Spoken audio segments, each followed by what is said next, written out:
আব্বু, আমি বিয়ে করলে নদী ম্যামকে বিয়ে করব। আর যদি না বিয়ে দেন তাহলে আমি কোনোদিনও বিয়ে করব না। এই ছেলে এসব কি বলছো? তুমি জানো আমার বয়স কত? আমি তোমার বাবা মায়ের বিয়ে খেয়েছি, তোকে হতে দেখেছি, কোলে নিয়ে থাকছি। তাতে আমার কিছু যায় আসে না। আপনি আমার দাদিমার বয়সের হইলেও সমস্যা নাই। আমি আপনাকে বিয়ে করব, এটাই শেষ কথা। শফিক সাহেব, আপনার ছেলের মাথা খারাপ হয়ে গেছে। আয়ান, মাথা খারাপ হয়ে গেছে নাকি? আমরা তোমার জন্য তুলি মামুনিকে দেখেছি। ড্যাড, আমার এক কথা বারবার বলতে ভালো লাগে না। আমি বলছি না আমার ওনাকে পছন্দ হয়েছে। এইসব ছোট মেয়েদের প্রতি আমার কোনো ইন্টারেস্ট আসে না। আমি বিয়ে করলে নদী ম্যামকে বিয়ে করব। আয়নের কথা শুনে নদী রেখে সোফা থেকে উঠে বলে, এটা কি মজা করার জায়গা নাকি? আমার ভাতিজিকে দেখতে এসে আমাকে বিয়ে করতে চাও? তোমার বয়স কত, হ্যাঁ? আর তুমি জানো আমি তোমার ফুপির বান্ধবী, আমিও তোমার ফুপি হই। রক্তের কেউ না, সো আমি আপনাকে বিয়ে করব, এটাই ফাইনাল কথা। ওনার সাথে যদি বিয়ে না দাও তাহলে আমি আবার উধাও হয়ে যাব। বাবু, এইসব কি বলছিস বাবু? বোঝার চেষ্টা কর। নদী তো 10 বছরের বড়। তোর সাথে ওর কিভাবে মিলে বল? ভালোবাসা থাকলে বয়স কোনো ব্যাপার না আম্মু।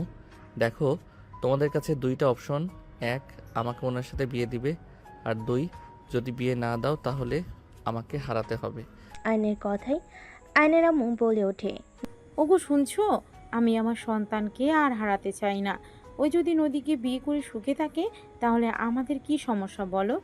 ভাবি এসব কি বলছেন? আমি ওকে কিভাবে বিয়ে করব? আমি কখনোই বিয়ে করব না। আমি সারা জীবন এইভাবে থাকতে চাই। হাঁটুর বয়সী ছেলেকে বিয়ে করা সম্ভব না। নদী তো বিয়ে করতে রাজি না। আমি কিছু জানি না। আমি ওনাকে বিয়ে করব মানে ওনাকে বিয়ে করব। না হইলে আমি ওনার মতো বিয়ে না করে থাকব। আর বিয়ে করলে আজ এখনই করব।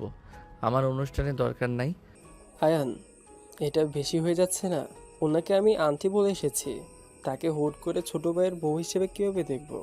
উনি কি তোমার রক্তের ফুপি হয় নাকি? উনি তো বিজনেস পার্টনার জাস্ট। এর থেকে তো কোনো কাছে কেউ না। আর আমি তো ওনার উপরে ক্রাশকে বিয়ে নিয়ে আসতে বলছি। ভাইয়ার বিয়ের ভিতরে উনি লাল একটা শাড়ি পরে এসেছিল, আর যা লাগছিল না, আমার রাতে ঘুম হারাম করে দিয়েছে। নদী নিজের রাগ কন্ট্রোল করতে না পেরে সজোরে আয়নের গালে থাপ্পড় মেরে দিল। আয়নের আম্মু রেগে বলে ওঠে, নদী, তোমার সাহস কি করে হয় আমার ছেলেকে থাপ্পড় দেওয়ার? ভাবি, আপনি কি চোখে দেখছেন না আপনার ছেলে আমাকে নিয়ে কি বলছে? আপনি এত ছেলের কথায় ওঠেন আর বসেন কেন?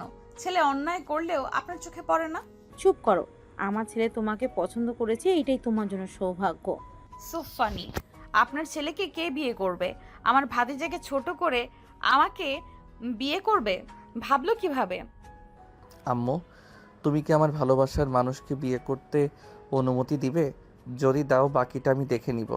কি করবি? তুমি হ্যাঁ বললে আমি ওনাকে বিয়ে করব। আয়ান, একটু ভেবে দেখ বাপ। এইটা ঠিক হবে না। ওই তোর অনেক বড়। ধুর, এক কথা বারবার, যাও, বিয়ে করব না।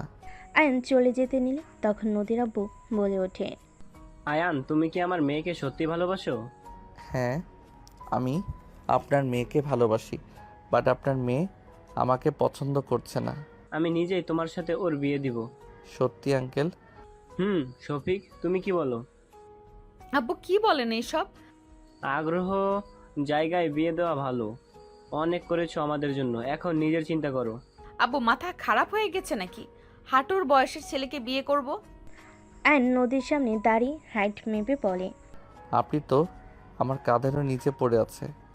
আপনার হাঁটুর সমান কয়ে হইলাম। আয়নের কথা শুনে আয়নের আব্বু নদী বাদে সবাই হেসে দিল।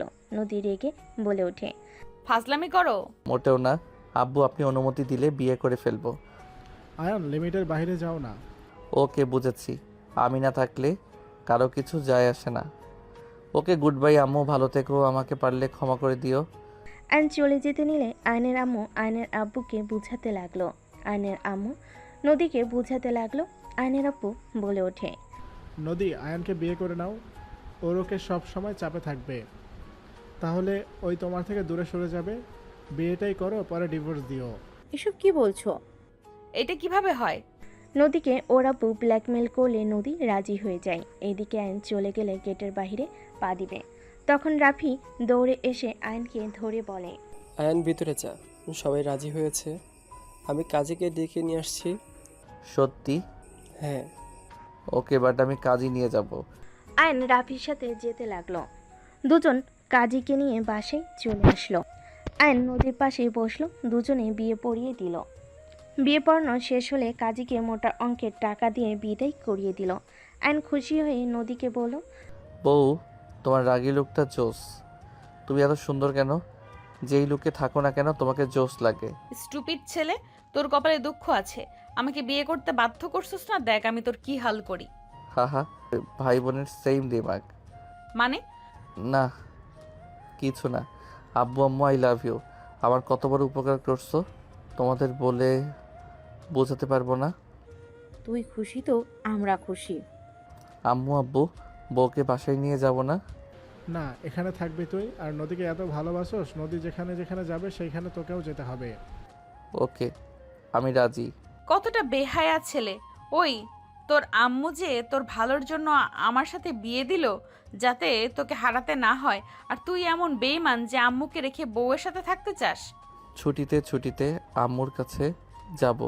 আর এমনিতে আমার সাথে আম্মুর সাথে আমি বেশি সময় কাটাতে পারি না, অফিসে থাকি, তাই না আম্মু? আর আম্মুর সাথে সুযোগ হইলে ফোনে কথা বলবো, আগের মতো হবে। সো আপনাকে এত চিন্তা করা লাগবে না। স্টুপিড ছেলে। নদী রেখে চলে গেল। আয়ন নদীর পিছন পিছন যেতে লাগলো। আয়নের আব্বু আম্মু, রাফির বউ রাফি সবার থেকে বিদায় নিয়ে চলে গেল। নদীর রুমে গেলে আয়নও রুমে ঢুকে পড়ল। নদী বলে ওঠে, এই, আমার রুম থেকে বের হও। আয়ন নদীর হাত ধরে টান দিয়ে কাছে টেনে নিলে। নদী সরিয়ে দেওয়ার চেষ্টা করলে আয়ন নদীর ঠোঁট জোড়া নিজের দখলে নিয়ে নিল। নদী চোখ বড় বড় করে ফেল। আয়ন নদীর পেটে হাত বুলিয়ে দিলে নদী কেঁপে উঠল। আয়ন কিস করে সামনের দিকে তাকাতেই আয়নের রাগ হতে লাগলো। আয়ন নদীকে এক ঝটকায় সরিয়ে দিল। আয়নকে নদী থাপ্পড় মেরে বলে, এই ছেলে, এই, তোর কি লজ্জা শরম বলে কিছুই নাই? সিনিয়র মেয়ের সাথে এইসব করতে লজ্জা করে না? আয়ন মাথার চুল ঠিক করতে করতে নদীর দিকে তাকিয়ে বলে, বউয়ের কাছে লজ্জা কিসের? বউ মানে তো কাছে পাওয়া, আদর করা, ভালোবাসার জিনিস। বউকে দেখে লজ্জা পেলে বাবা কিভাবে হবে? নদী আয়নের কথা শুনে লজ্জা ঘৃণায় রাগে আয়নের মুখে সজয় ঘুষি মেরে বলে, স্টুপিড ছেলে একটা, লজ্জা শরমের মাথা খেয়ে বসে আছে। নদী কথাগুলো বলে ওয়াশরুমে চলে গেল। আয়ন মুখে হাত দিয়ে ঠোঁটের কোণা থেকে রক্ত মুছতে মুছতে হাসি দিয়ে মনে মনে ভাবতে লাগলো। যত ইচ্ছে মারো, আমি তো তোমাকে ছাড়বো না, মাই ডিয়ার ওয়াইফ। আয়ন দেওয়ালে টানানো ছবির দিকে তাকিয়ে মুচকি হাসি দিয়ে বলে ওঠে, কি লিও? আয়ন কথাটা বলে হাসতে লাগলো। নদী ওয়াশরুম থেকে বের হলে আয়ন নদীর দিকে তাকিয়ে থাকলে নদী অকট ফিল হতে লাগলো। নদী ড্রেসিং টেবিলের সামনে বসলে আয়ন আস্তে আস্তে নদীর গালের সাথে গাল মিলিয়ে বলল, আমাদের অনেক সুন্দর মানিয়েছে, তাই না? আউট। নদী আয়নকে ধাক্কা মেরে দিল। আয়ন নদীকে ঘুরিয়ে নিজের দিকে করে আয়ন নদীর মাথার পিছনে ধরে কিস করতে লাগলো। নদী সরানোর চেষ্টা করলে আয়ন নদীকে কোলে তুলে নিল।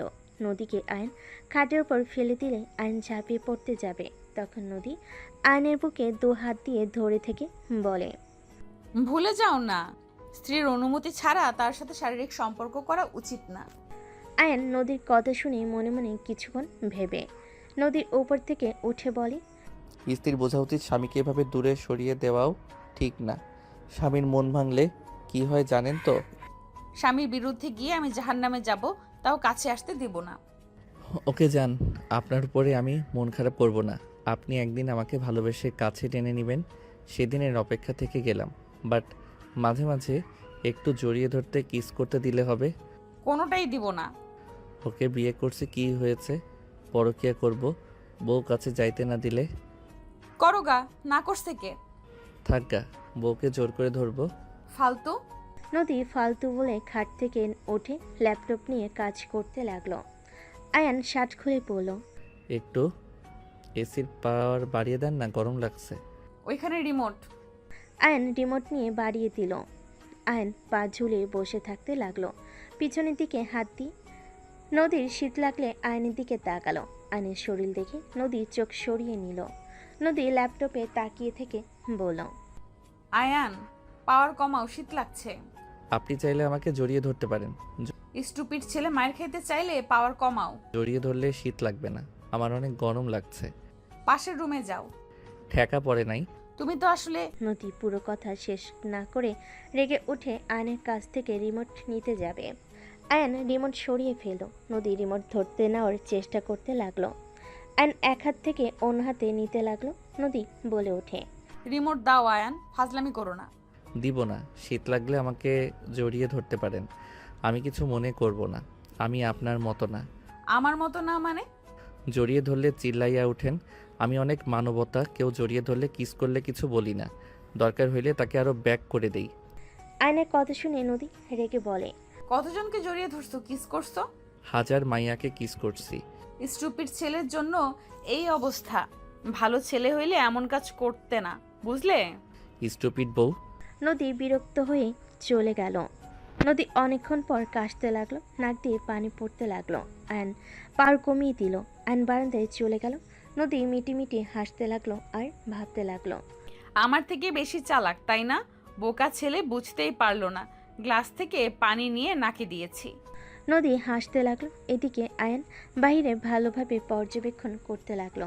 আয়ন গেটের দিকে তাকাতেই চোখের কোণায় পানি গড়িয়ে পড়ল। আয়ন চোখ মুছে নিল। আয়ন রাগে ঘুরিয়ে দেওয়ালে সজোরে ঘুষি মারল। ঘুষির শব্দে নদী চমকে উঠল। নদী বসা থেকে উঠে বারান্দায় আসলে দেখে আয়নের হাত লাল হয়ে আছে। নদী আয়নকে বলে ওঠে, কি ব্যাপার, কিসের শব্দ হইল? কই?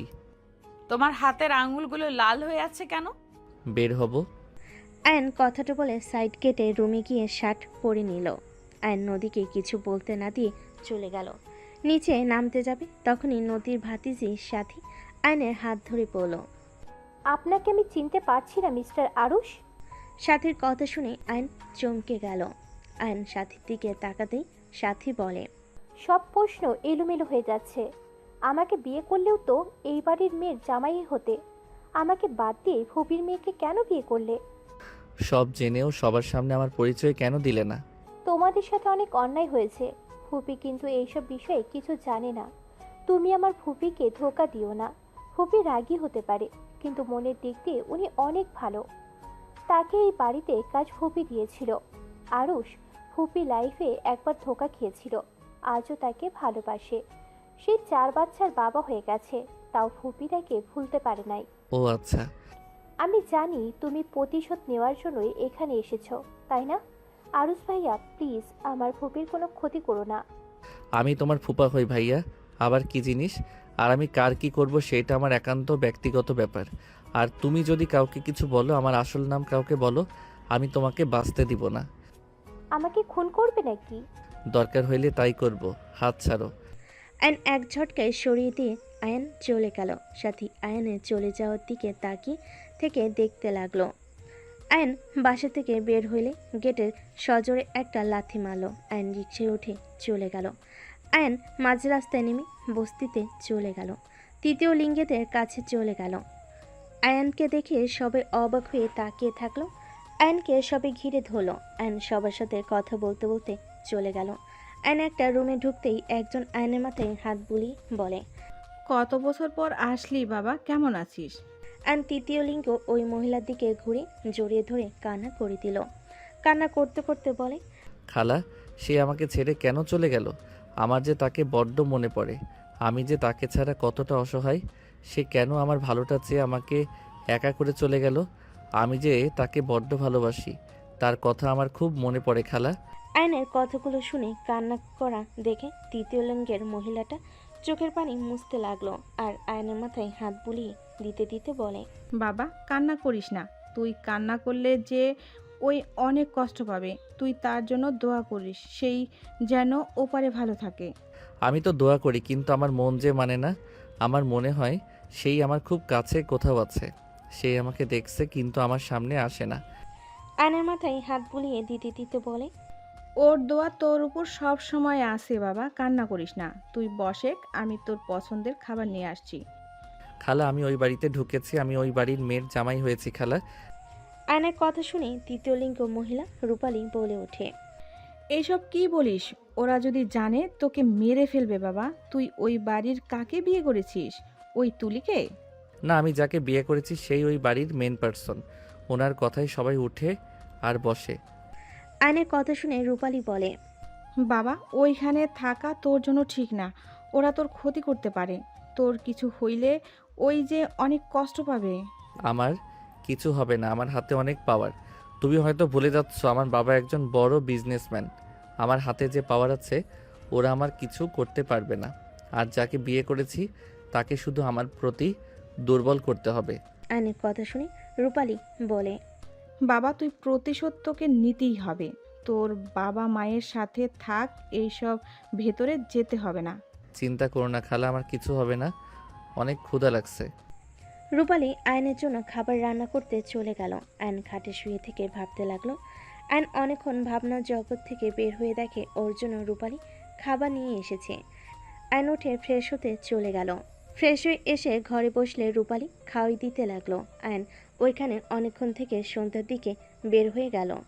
নামাজ পড়ে বাসায় চলে গেল। নদীদের বাসায় গেলে দেখে নদী সবার সাথে বসে আছে। আয়নকে দেখে নদীর আব্বু বলে, আয়ান কোথায় গেছিলে? শান্তির ঠিকানায়। মানে? কিছু না আঙ্কেল, একটু দরকার ছিল, সেখানে গেছিলাম। যাও রুমে গিয়ে ফ্রেশ হয়ে নাও, তোমার আম্মু তোমার লাগেজ পাঠিয়ে দিয়েছে। ওকে। আয়ন চলে গেল। আয়ন রুমে গিয়ে ফ্রেশ হয়ে নিল। আয়ন খাটে বসে ভাবতে লাগলো। আয়নের ফোন বেজে উঠলো। আয়ন ফোন হাতে নিয়ে কল রিসিভ করলো। কলে কথা বলতে লাগলো।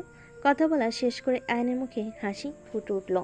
আয়ন চোখ বন্ধ করে পা নাড়াতে লাগলো। নদী রুমে আসলে দেখে আয়ন চোখ বন্ধ করে আদশা হয়ে শুয়ে আছে।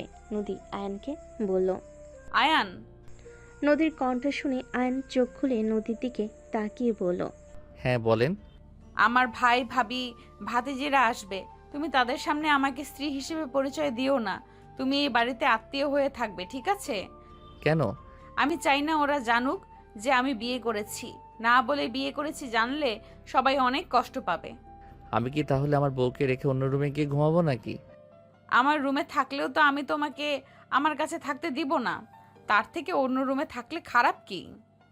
কতদিন এখানে থাকবে? একেবারের জন্য আসছে, সময় হইলে সব কিছু বুঝিয়ে বলা যাবে, হুট করে বলা যাবে না। তাহলে আজকে আমি বাসরটা করে নেই। মেজাজ খারাপ করবে না। তোমার মতো বাচ্চার সাথে আমার বাসর করা লাগবো না, ইম্পসিবল। সব সম্ভব জান। আয়ন নদীকে টান দিয়ে নিজের কাছে নিয়ে এসে জড়িয়ে ধরল। নদী আয়নকে সরিয়ে দেওয়ার চেষ্টা করতে লাগলো। আয়ন বলে ওঠে, এমন কেন করো?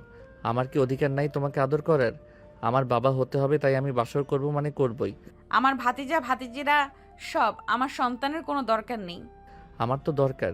তুমি তোমার ভাতিজা ভাতিজি নিয়ে থেকো, বাট আমি তো আমার নিজের সন্তান চাই, সেইটা শুধুমাত্র আমার আর তোমার। আমি চাই না। নদী, একটা কথা মাথায় রেখো, যাদের জন্য এত কিছু করছো তারা কিন্তু তোমার পিছনে ছুরি মারতে 1 মিনিটও ভাববে না। 1 মিনিট কেন, 1 সেকেন্ডও ভাবে না। সেটা আমি বুঝে নিব, আমাকে ছাড়ো। ছাড়বো না। বউ ছেড়ে কয়দিন থাকা লাগবে তার নাই হিসাব। আর আজকে আমাদের বাসর রাত, আমি ছাড়বো না। আমি তো এই বিয়ে মানি না, আর তো বাসর রাত। আমি তো মানি। আয়ন কথাটা বলে নদীর ঠোঁটের দিকে এগিয়ে যেতে লাগলো। নদীর ঠোঁট জোড়া কাঁপতে লাগলো। আয়ন নদীর ঠোঁটের কাছে গেলে মুখ ঘুরিয়ে নিল।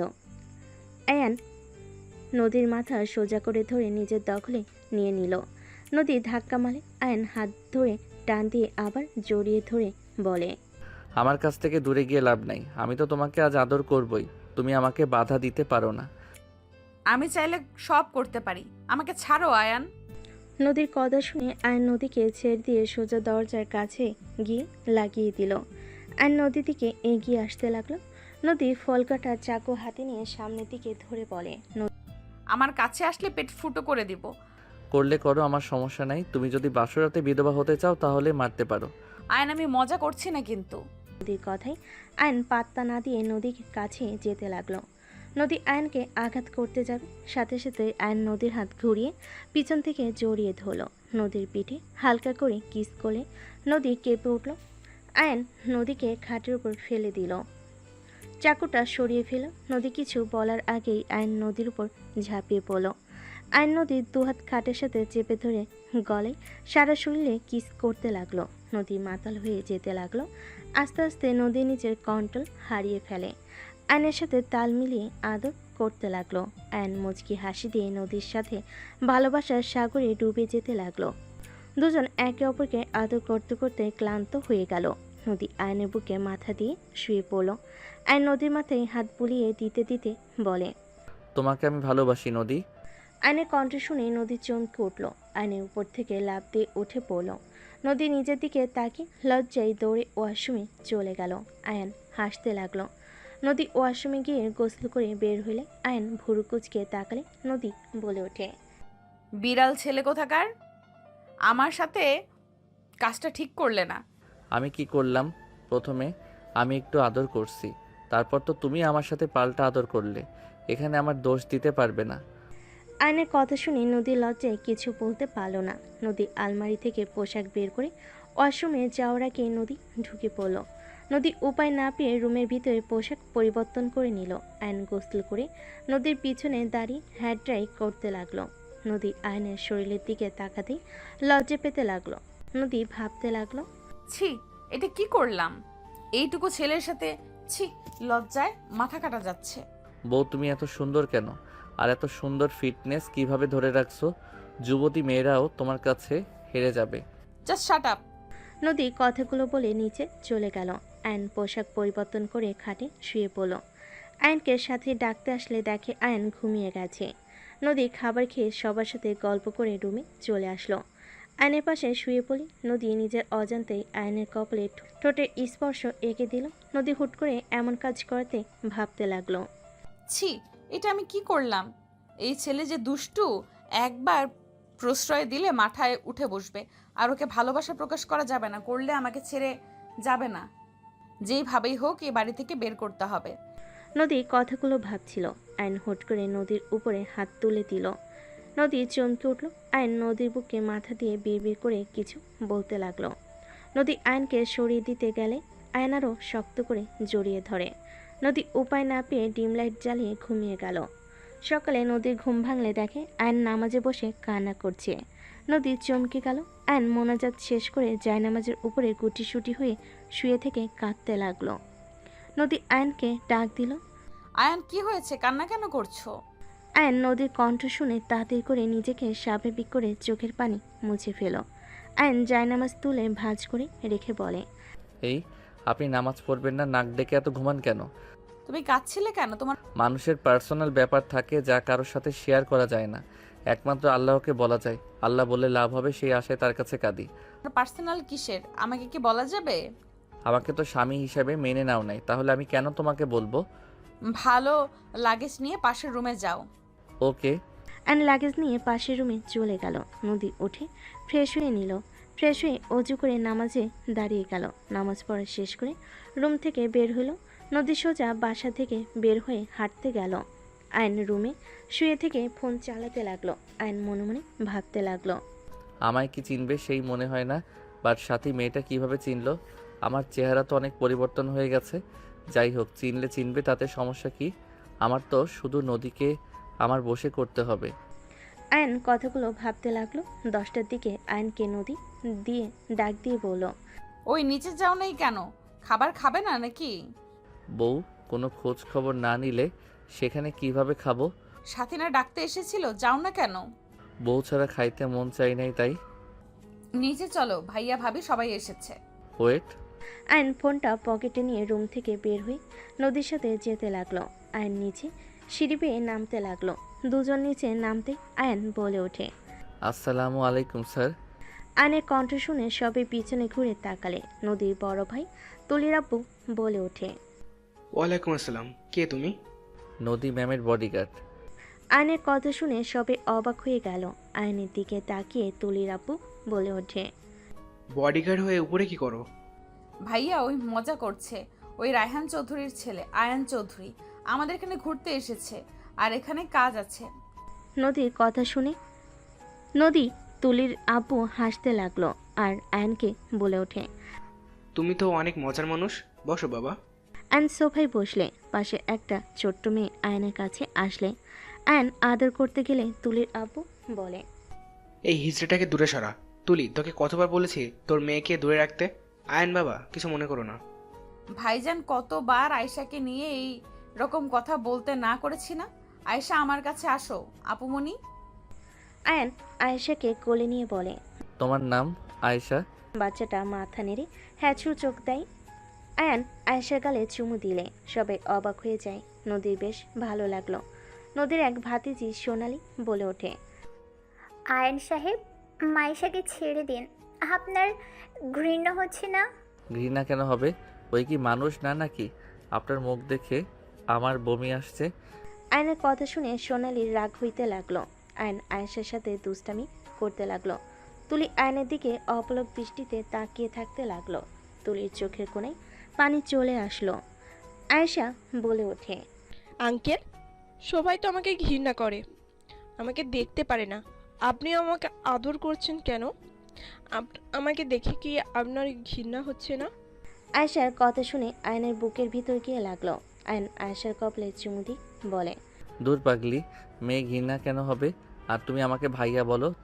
তুমি আমার ছোট আপুমনি, ঠিক আছে? আরে আয়ান বাবা, কি বলো? ওই আমার মেয়ের মেয়ে, তোমার ভাতিজা হবে। আপনাকে দেখে তো আমার ভাই মনে হয়, আঙ্কেল মনে হয় না। নদী আয়নকে নিয়ে খেয়ে নে, অনেক বেলা হয়ে গেছে। আয়ান চলো। বাবু তুমি খাইছো? আয়েশা মাথা নেড়ে না ইশারা করলে আয়ন কোলে নিয়ে যায়।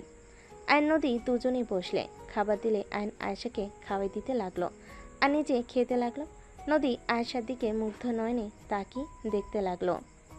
নদী মনে মনে ভাবতে লাগলো, মাশাল্লাহ, সব মানুষদের মতো ওর মনটা অত্যন্ত ছোট লোকদের মতো না। নদী কথাগুলো ভাবতে লাগলো আর আয়নের আয়েশার দিকে তাকিয়ে থাকলো। তুলি খুশিতে চোখের পানি চলে আসলো। নদীর আব্বু বলতে লাগলো, সেটার মাথায় সমস্যা আছে নাকি? এইসব আবল তাবল কি বলে গেল? সাবধানে কথা বল। ওই অখুশি হইলে পথে বসবি, তাই সাবধানে কথা বল। ওই যা বলে তার সাথে তাল মিলিয়ে চলার চেষ্টা কর। ওই যেহেতু আয়েশাকে পছন্দ করেছে, সেখানে সবাই আয়েশার সাথে ভালো ব্যবহার করে। ওই অখুশি হয়ে গেলে ওর আব্বু জানলে কি করতে পারে জানোস তো? এই সবাই আয়েশার সাথে ভালো ব্যবহার করবে, আর আয়ান যা বলবে তা ওইটাই মানবে। সবাই হ্যাঁ সূচক উত্তর দিল। সাথী মনে মনে ভাবতে লাগলো, তুলি আপু, আজ চোখের পানি ফেলছো? একদিন আয়ানও কেঁদেছে। তোমরা যা করেছো আস্তে আস্তে সব কিছু ভোগ করবে। জানি না তুমি ওকে চিনতে পারছো কি না। চিন্তা করো না, তোমাদের সব অহংকার শেষ করে দিতে এসেছে। ও যে কি করতে পারে তা গতকাল দেখেছি। ও যা চাই সেটাই করে। সাথী কথাগুলো ভেবে মনে মনে হাসতে লাগলো। আয়শা বলে ওঠে, ভাইয়া, আর খাবো না, আমার পেট ফেটে যাবে তো। আয়ান আয়েশার কথা শুনে হেসে বলে, ওকে আর খেতে হবে না। আয়ান আয়েশাকে পানি খাওয়াই দিল। আয়েশা চলে গেল। আয়ান খেতে লাগলো। আয়ান নদীর দিকে তাকাতে দেখে নদী ওর দিকে আর চোখে তাকিয়ে আছে। আয়ান চোখ টিপ মারলে নদী তাড়াতাড়ি করে চোখ সরিয়ে নিল। আয়নের মাথায় দুষ্টু বুদ্ধি আসলে আয়ন আস্তে আস্তে পা দিয়ে নদীর পায়ে সুরসুরি দিতে লাগলো। নদী রাগী লুক নিয়ে তাকালে আয়ান ফ্লাইং কিস দিয়ে দিল। কাজের লোকেরা সব মিটিমিটি হাসতে লাগলো। নদীর সবার দিকে তাকাতে সবার হাসি থামিয়ে দিয়ে অন্যদিকে তাকিয়ে থাকলো। আয়ান খাওয়া শেষ করে বলল, অফিসে সেকেন্ড মিটিং কাজ কি শুরু করছেন? ওইটা রাফির কাছে, ওইসব করবে বলছে। ও আচ্ছা, আপনার তাহলে তো কোনো কাজ নাই। ফ্যামিলিকে সময় দিব।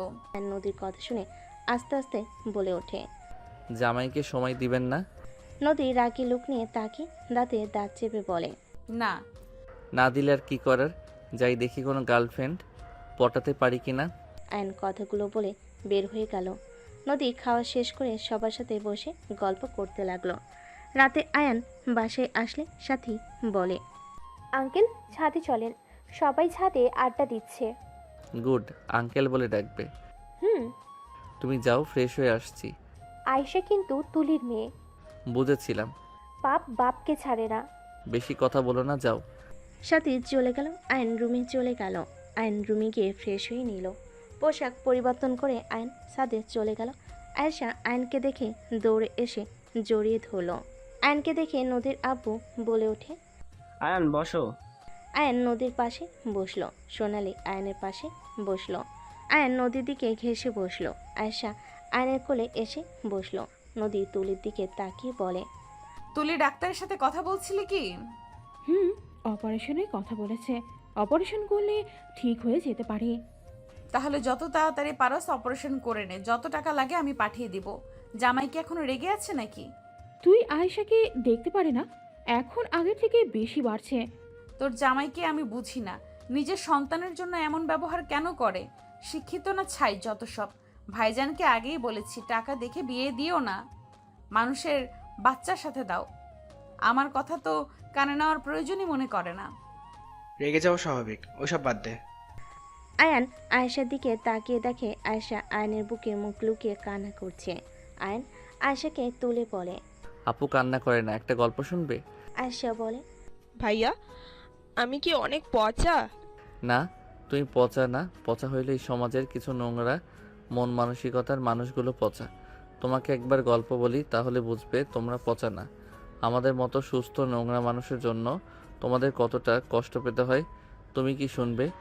আয়েশা মাথা নেড়ে হ্যাঁ সূচক উত্তর দিল। আয়ন আয়েশার মাথায় হাত বুলিয়ে দিতে দিতে বলতে শুরু করলো ফ্ল্যাশব্যাক। মা, তুই প্রতিদিন এভাবে সবার কাছে হাত পেতে টাকা নাও কেন?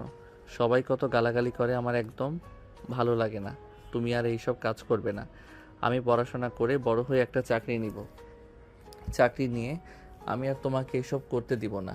আয়নের মা কপালে চুমু দিয়ে বুকের সাথে জড়িয়ে ধরে বলে, আচ্ছা বাবা, তুমি বড় হও পড়াশুনো করে, যখন চাকরি পাবে তখন আর আমি এমন কাজ করব না। তুমি তো এখন ছোট, আমি যদি টাকা না নিয়ে আসি আমার বাবাকে কীভাবে খাওয়াবো বলো? মা, তোমাকে তো বলাই হয় নাই আমি এইবার ক্লাসে ফার্স্ট হয়েছি। সত্যি বাবা?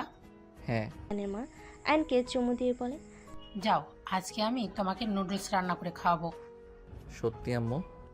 হ্যাঁ, আমি এখন আসি বাবা, তুমি কিন্তু পড়তে বসো। আচ্ছা আম্মু। আয়নের মা চলে গেল। আয়ন খেলতে চলে গেল। সন্ধ্যার দিকে এসে আয়ন হাত মুখ ধুয়ে পড়তে বসলো। 8টার দিকে পড়া শেষ হলে আয়নের মা রূপালী আসলো। আয়নের মা বলে, বাবা এই নে, তোর জন্য কিনে নিয়ে এসেছি।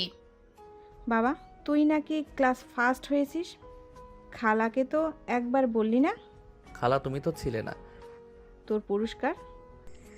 আয়নের হাতে শার্ট দিলে আয়ন খুশিতে জড়িয়ে ধরল। রূপালী আয়নকে আদর করতে নিল। আয়নের মা নুডলস খাওয়াই দিতে লাগলো। খাওয়া শেষ হলে আয়নের মা হাত মুখ ধুয়ে রূপালীর সাথে গিয়ে রান্না করতে বসলো।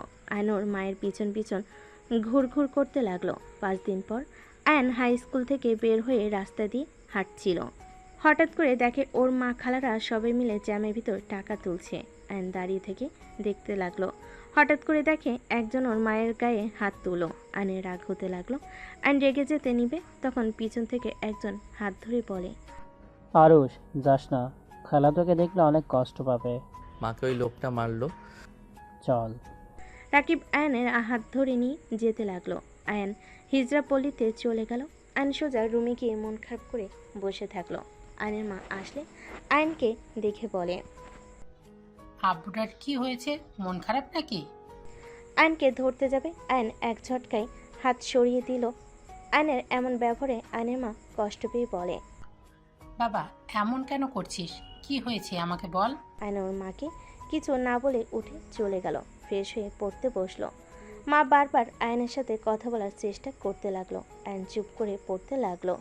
রূপালী সবাই আয়নের সাথে কথা বলতে আসলে আয়ন কারোর সাথে কথা বলো না।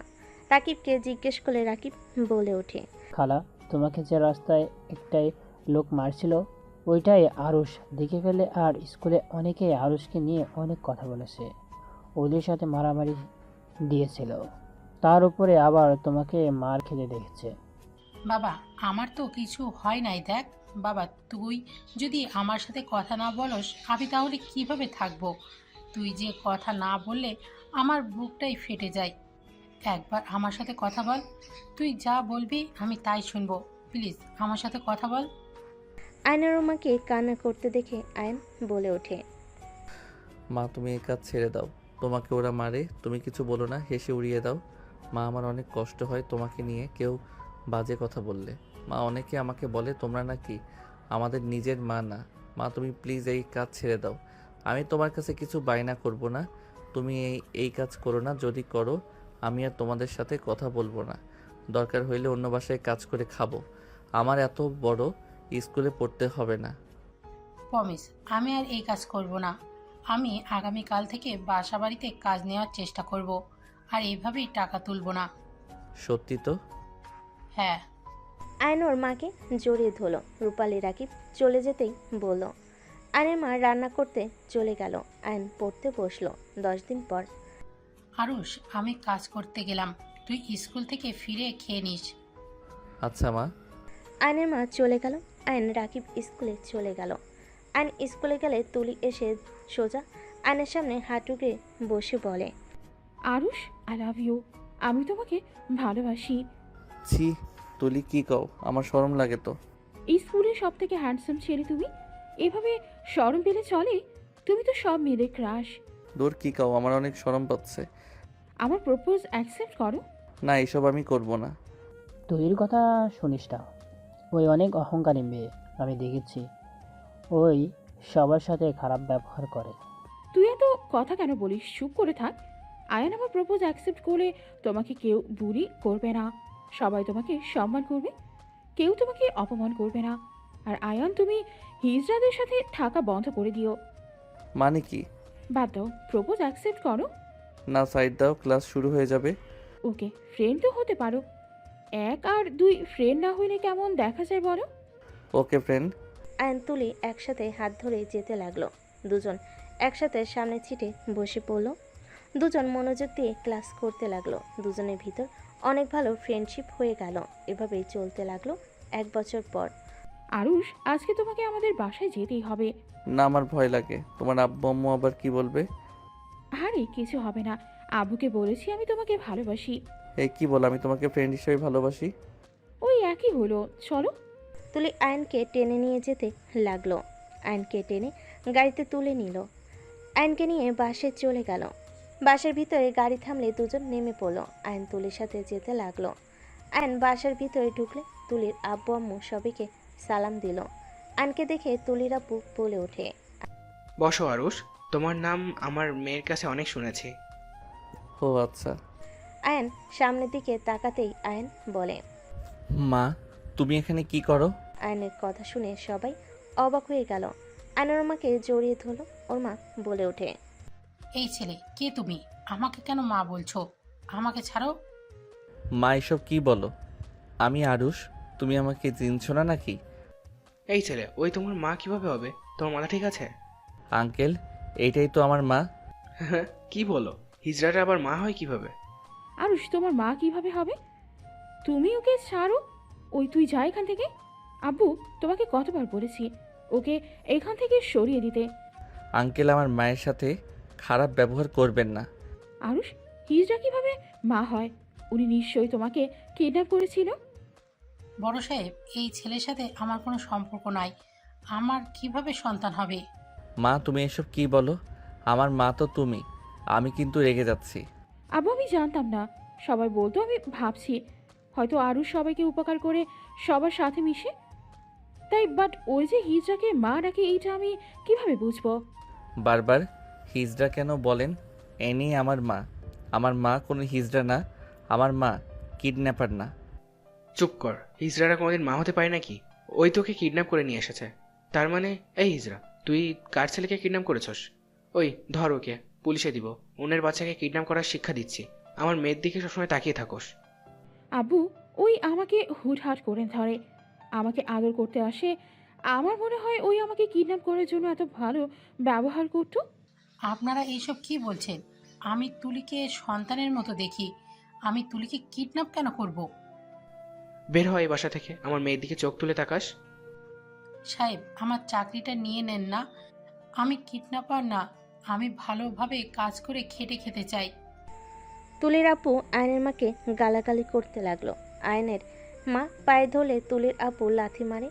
আয়ন তুলির আপুর উপরে রেগে গিয়ে কামড় মারে। আয়নকে থাপ্পড় মেরে ফেলে দেয়। আয়ন ধরতে গেলে আয়নকে লোকজন দিয়ে মারতে লাগলো। আয়নের মা আয়নকে ধরে বলে, সাহেব, আমার ছেলেটাই বুঝতে পারে নাই। আমার ছেলেকে ছেড়ে দেন। আমার ছেলে ছোট মানুষ। তুলির আপু রেগে হাতের দিকে তাকাতেই হাত ঝাঁকাতে ঝাঁকাতে রেগে বলে, এত বড় সাহস আমার হাতে কামড় দেয়, হিজড়ার বাচ্চা একটা। আয়নের মা আয়নকে বাঁচানোর চেষ্টা করতে লাগলো। আয়নের মারগুলো আয়নের মা মায়ের খেতে লাগলো। আয়ন কান্না করতে করতে বলে, মা তুমি এখান থেকে যাও, মা আমাকে মারতে দাও। আঙ্কেল, আমার মাকে মেরো না। ওকে মেরে এখান থেকে বের করে দে। আর তুলি, ওর সাথে যেন তোকে মিশতে না দেখি। আয়নের মাকে আয়নকে গাড্রা মারতে লাগলো।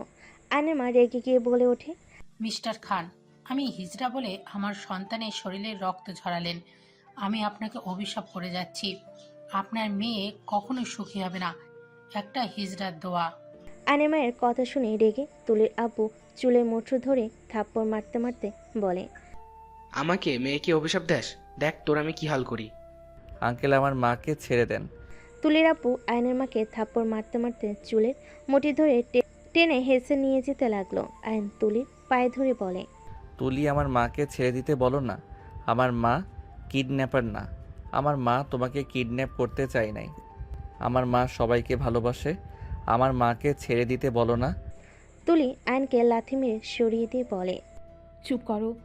ওই তোর মা নাকি? ওই যে তুই ওকে মা বলস, ওই একটা হিজড়া। আর আমি আগে থেকেই জানতাম তুই যে ওই হিজড়াকে মা বলিস।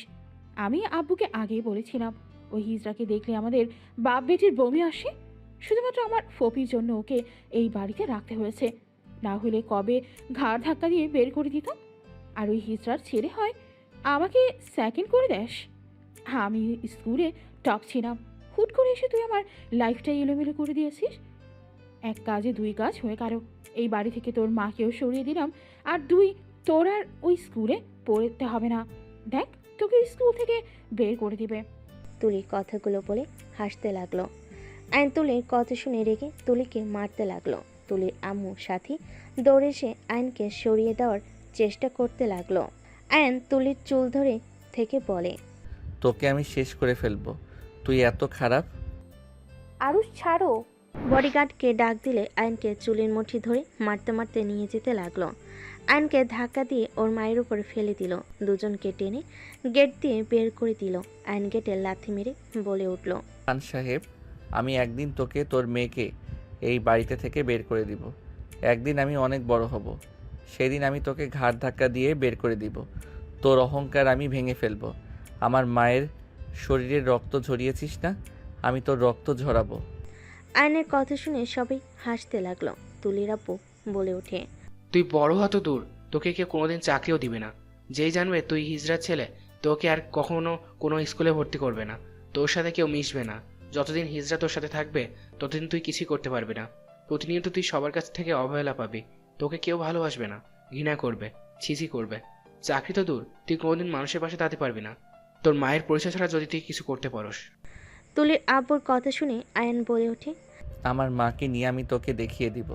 আমার মা হিজড়া হইলেও তোদের মতো নোংরা মানসিকতার মানুষ না। আমার মা হিজড়া হইলেও আমার মা সবার থেকে বেস্ট। আমার মায়ের মতো কেউ হয় না। আমার মা ভালোবাসতে জানে, মানুষকে সম্মান করতে জানে। আরুষ, এখান থেকে চল। আরুষ, চল। আয়নের আর কিছু বলতে না দিয়ে আয়নকে টেনে নিয়ে যেতে লাগলো। আয়নের মাকে জড়িয়ে ধরে কান্না করতে লাগলো। আয়নের মা আয়নকে নিয়ে সোজা হিজড়া পল্লীতে চলে গেল। আয়নের মাকে আর আয়নকে রক্তাক্ত অবস্থায় দেখে সবাই দৌড়ে কাছে আসলো। আয়নের মাকে সবাই ধরে বলতে লাগলো, আফা, তোমার কি হয়েছে? বাবা তোদেরকে মেরেছে? আয়নের মা কাউকে কিছু না বলে সোজা রুমে চলে গেল। আয়ন দৌড়ে দরজা ধাক্কাতে লাগলো আর বলতে লাগলো, মা দরজা খুলো। মা, আমি জানি তুমি আমাকে কিডন্যাপ করো নাই, তুমি আমার মা। আমি তোমার পেটে হয়েছি। মা, দরজা খুলো মা। আয়ন চিৎকার করে কান্না করতে লাগলো আর ডাকতে লাগলো।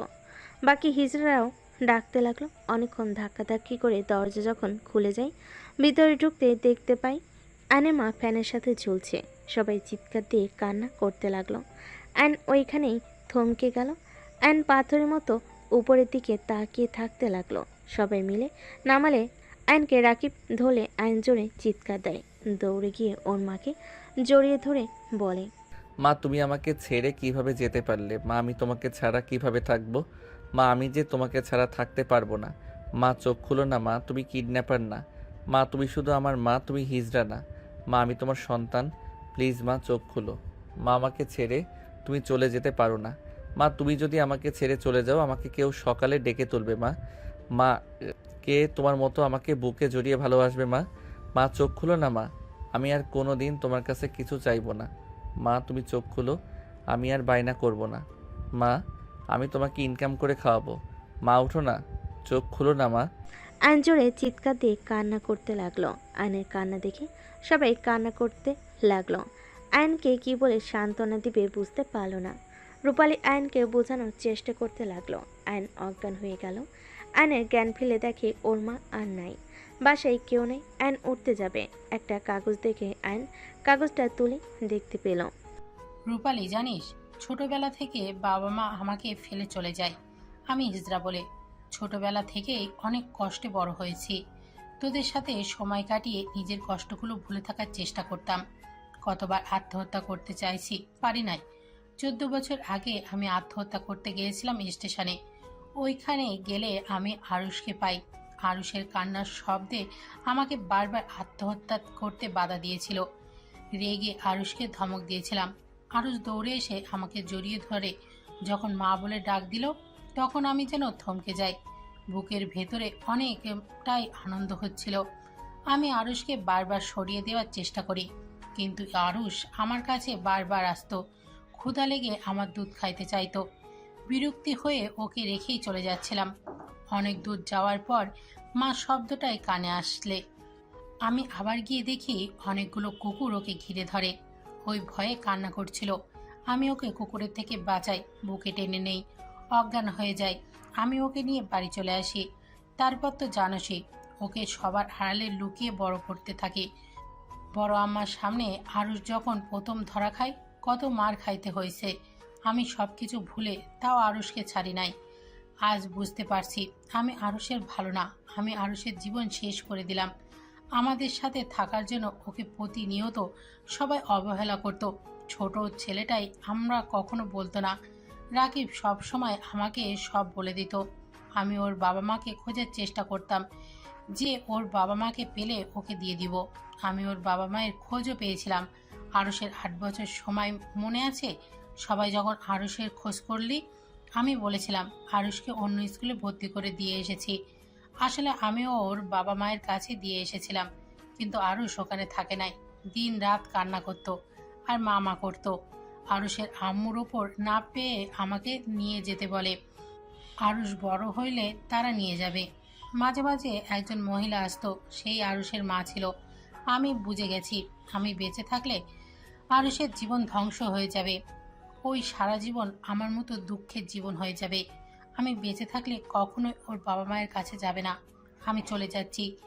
যেই বক্সটাই কাউকে হাত দিতে দেই নাই, ওই বক্সের চাবি ডয়ারে রেখে গেলাম। ওইখানে আরুষের আব্বু আম্মুর নাম্বার আছে, তাদের কল দিস। আরুষকে বোঝাবি, তাহলে ও বুঝবে। এখন যথেষ্ট বড় হয়েছে, ওকে বলবি ও যদি ওর বাবা মায়ের কাছে যায় তাহলে আমার আত্মা শান্তি পাবে। এই কষ্ট পেলে ওর মা অনেক কষ্ট পাবে। আমার কথা যেন না ভাবে। ইতি আরুষের মা। আয়নের চোখে পানি গড়িয়ে পড়তে লাগলো আর নিজের চোখের পানি মুছে ফেলতে ফেলতে বলে, এই গল্পে কি বুঝলে শুনো। এই সব মানুষজনের জন্য সুন্দর সংসারটা ধ্বংস হয়ে যাইতে 1 সেকেন্ডও সময় লাগে না। সেই দিন যদি ওই বাচ্চা ছেলেটার মা ওদের মাথায় নিজেকে দোষী না ভাবতো, নিজের জন্য ছেলেটার জীবন নষ্ট হচ্ছে এইটা না ভেবে যদি ছেলেটার পাশে থাকতো, তাহলে কিন্তু গল্পটা অন্যরকম হইতো। তাই বলি কি, কারো কথায় কান দিবে না, নিজের ভালো থাকাটাই বড় কথা। তোমার নদী আপু তো তোমাকে অনেক ভালোবাসে, তাই না? তুমি দরকার হইলে তোমার নদী আপুর সাথে থাকবে। যে তোমাকে ভালোবাসবে, সম্মান করবে, তাকে তুমি ভালোবাসবে, সম্মান করবে। যে তোমাকে অবহেলা করবে, তাকে তুমি পাত্তা দিবে না। দরকার হইলে ওই স্থান থেকে সরে যাবে, তাও নিজের ক্ষতি করবে না কখনো। বুঝতে পারছো? আয়নের কথা শুনে আয়েশা বলে, ওই ছেলেটার জন্য কষ্ট হচ্ছে। আমি তো আমার আম্মুকে ছেড়ে থাকতে পারি না। আমার আম্মু যদি আমাকে ছেড়ে চলে যায়, আমি তো মরে যাব। আয়ন কিছু বলবে, তখনই তুলির আব্বু বলে ওঠে, কে তুমি? এই কাহিনী কিভাবে জানলে তুমি? কে তুমি? দুজন অস্থির হয়ে যেতে লাগলো। নদী চোখের পানি মুছে বলে, তোমরা এভাবে রিয়াক্ট কেন করছো? এইটা তো গল্প। যাই বলো আয়ান, গল্পটা শুনে ওই বাচ্চাটা আর ওর মায়ের জন্য খারাপ লাগলো। আসলে আমরা মানুষরা ভালো না, তৃতীয় লিঙ্গদের দেখলে ছি ছি করি। ওদের ভালোবাসলে কিন্তু ওরা স্বাধীনভাবে বাঁচতে পারবে। আমার চিন্তা ভাবনা আছে তৃতীয় লিঙ্গদের জন্য কিছু একটা করার। তুমি তুমি তুলি তোতলাতে লাগলো। আয়ন হাই তুলতে তুলতে বলে। সবাই দেখি গল্প পড়ে থ হয়ে গেছেন। সোনালি আয়নের কাঁধে হাত দিয়ে বলে, তুমি তো অনেক সুন্দর গল্প বলতে পারো। আমি আর আয়েশার সাথে খারাপ ব্যবহার করব না। আয়েশা তো আমাদের ভাগ্নি। আমি চাই না গল্পের ওই মহিলার মতো আয়েশার কিছু হোক। গুড। ওরাও মানুষ, আমরাও। ওরা তো আর নিজের হাতে এমন হয় নাই, আল্লাহ যাকে যেমন ইচ্ছে বানাইছে। আয়েশা আম্মু, আমার কাছে আসো। সোনালি আয়েশাকে কোলে নিল। আয়নের ফোনে কল বেজে উঠলে আয়ন উঠে চলে গেল। সাইডে গিয়ে কল রিসিভ করলো। আরুষ, তুই পল্লীতে এসেছিলি? হ্যাঁ, তুই কোথায়? আজ আসলাম। তুই এখন কোথায় আসোস? সেই বাড়িতে। তুলিদের বাসায়? হ্যাঁ। লজ্জা হয় নাই নাকি, যাদের জন্য এত কিছু, আর তুই সেখানে? আমার কথা তো আমাকে রাখতেই হবে। আমি তো কথা দিয়েছি ওদের এই বাড়ি থেকে বের করব। তুলি যে কি জিনিস ছোটবেলায় তো বুঝেই গিয়েছিলাম।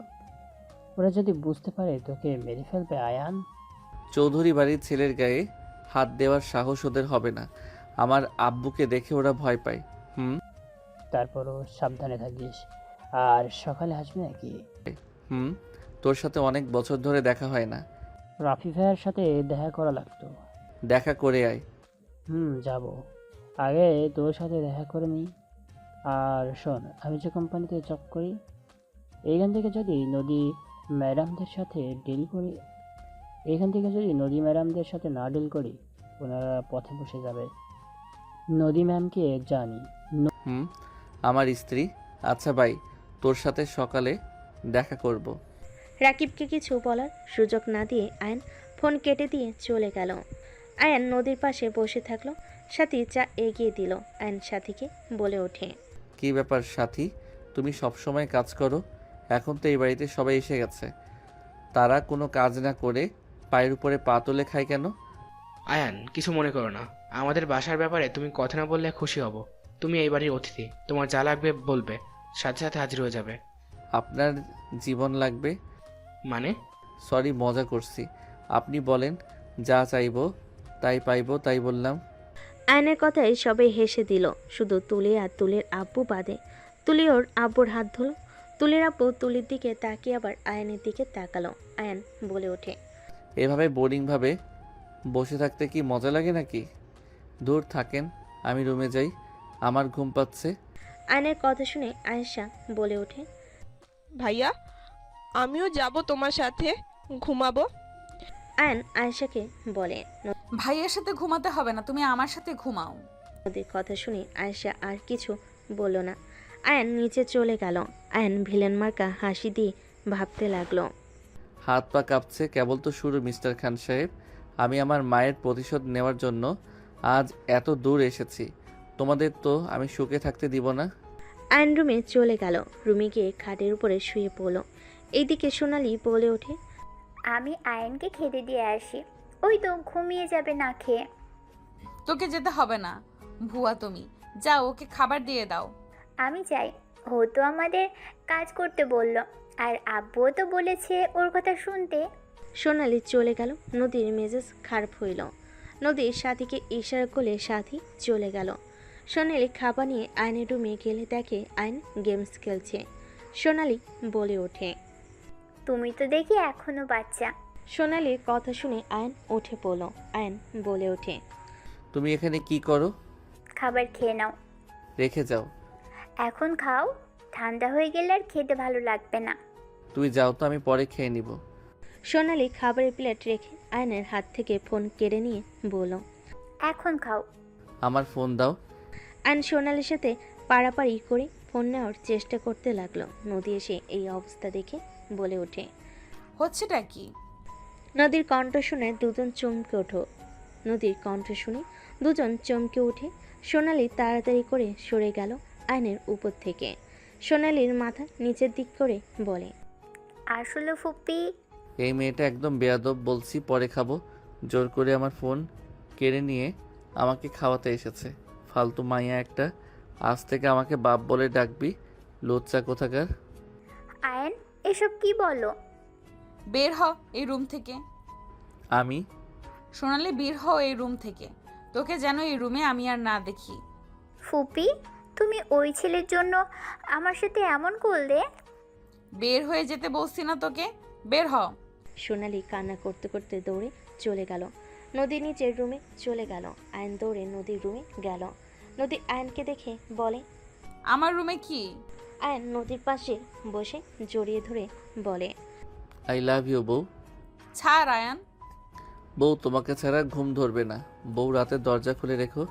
আমি তোমার সাথে বেশি দুষ্টামি করব না, একটু জড়িয়ে ধরে ঘুমাবো।